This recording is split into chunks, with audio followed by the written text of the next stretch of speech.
መሩዬ እንግዲህ ድና ወደ ቤት ተመልሳለች። ተመስገን ነው ማለት ነው። የእውነት እኔስ እንደው የሆነ ነገር ትሆናለች ብዬ ፈርቼ ነበረ፣ ግን ድናለች። ያው እንግዲህ መጀመሪያ ላይ አስደንግጣውንም ቢሆን ደህና ነች። እኔ ነገሩን ሁሉ ጽናት ላይ ያመጡታል ብዬ ፈርቼ ነበር። ምክንያቱም እጣኑን ለቅዱስ ያስቀመጠችው ጽናት ስለሆነች ነገሩን ጽናት ላይ ያመጡታል ብዬ በጣም ፈርቼ ነበረ። ግን ደግሞ እንዳሰብኩት አይደለም። ቅዱስ ላይ ሆነ ነገሩ ማለት ነው። ናሆሜ ጉሮሮን አንቆ ሊገለው ነበረ ቅዱስን ማለት ነው። ግን ደግሞ መልሶ ሚስቱን ያዳነለት ራሱ ቅዱስ ሆነ። አይገርምም?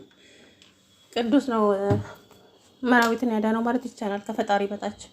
ምክንያቱም ደም የሰጠው እሱ ስለሆነ ደም ተመሳሳይ ደም ጠፍቶ እንግዲህ በመጨረሻም ቅዱስ ደም ሰጠና ደህና ሆና ወደ ቤቷ ተመልሳለች ማለት ነው። መሩዬ ናሆሜ በጣም ሊያሳዘነኝም ያሳቀኝም ዛሬ የኔን ደም ቀመማችሁ ጨማምራችሁ ስጦታል። ደም እንዴት ነው የሚቀመመው? እስቲ እንዴ መከለሻ መሰለው እንዴ? የተቸገረ ሰው ግን ብዙ ነገር ያወራል አይደለ? የሚያወራውን እንኳን አያውቀውም። በነገራችን ላይ የተቸገረ ሰው የምሬ ነው የምላችሁ ምን እንደሚያወራ ራሱ አያውቀውም። ግን ከዛ በኋላ ሰዎች እንደትዝብት አድርገው ሲያወሩ ሲሰማ ነው እንጂ በዛ በተጨነቀ ሰዓት ግን ምን የፈለገ ነገር ቢያወራ እሱ ምንም አይሰማው።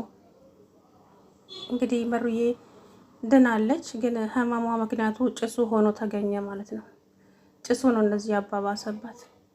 ሆኖም ሳለ ግን ደህና መሆኗ በጣም አስደስቶኛል በእውነት።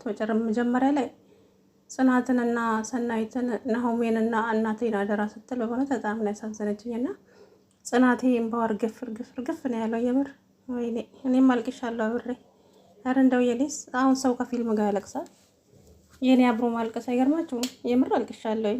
አሰላሙ አለይኩም ወራህመቱላሂ ወበረካቱ። ውድና የተከበራችሁ የቻናሌ ቤተሰቦች እንዴት ናችሁ? እኔ ያለው አልሐምዱሊላህ። እንግዲህ መራዊት ድና ወደ ቤቷ ተመልሳለች። እድሜ ለቅዱሴ። ቅዱሴ እንግዲህ ነፍሷን መልሷታል ከፈጣሪ በታች ማለት ነው። ለማንኛውም እንግዲህ ናሆሜ አሳዝኖኛልም አስቆኛልም። ዛሬ ዘና ነው ያደረገኝ ማለት የኔን ደም ቀመማችሁ ስጡ። አረ ዶክተሮቹንም እንደመሳደብ አድርጎታል ዛሬ። እሱ ድፍረቱ ቀላል መሰላችሁ እንዴ? ሰው ለማዳን አይደለም ወይ የተማራችሁ ታለኮ?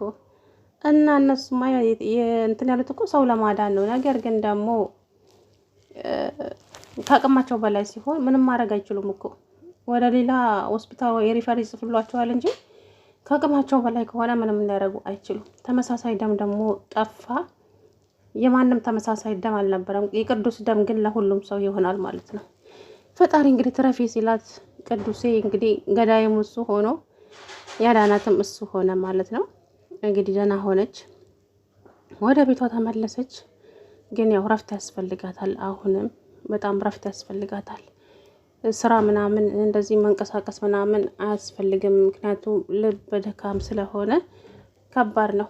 እናም ቅዱስ እንግዲህ ነፍሷን አትርፏታል ከፈጣሪ በታች። መመስገን የሚገባው ሰው ነው። ግን ኪራ በጣም ስለተጸጸተ በናሆሜ ስም እኔ ይቅርታ ልጠይቅ ብሎ ካፌ ጠርቶት እንግዲህ በጣም ይቅርታ ቅድም እንደዛ ስላደረገክ ናሆሜ እኔ በሱ ስም ይቅርታ ልጠይቅ ሲል ተወባክ ምናምን አለና እንደ መቆጣት ብሎ ነበረ።